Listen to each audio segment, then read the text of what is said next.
là cha phán hứa hỡi con đừng sợ chi,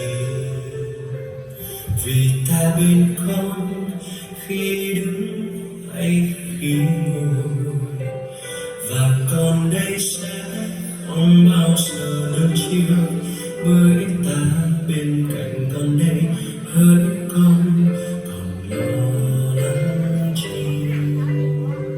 Lòng con tin có cha luôn lòng mình, và không nào nữa khi sống ở trong nhà, kể cho nơi Chúa mỗi bước đường con đi, có cha sợ gì gian nguy.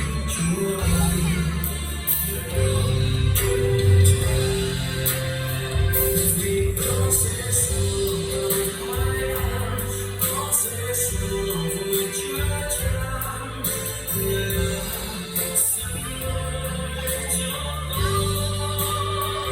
Vì con sẽ xuống lòng không khiêu khích, con sẽ xuống lòng con vững tin, sẽ xuống là chiến thắng của con.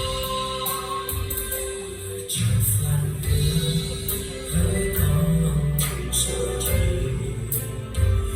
vì ta bên con khi con đứng hay con ngồi, và con ơi sẽ không bao giờ đơn chiêu, bởi ta bên cạnh con đây hỡi con còn lo lắng chi.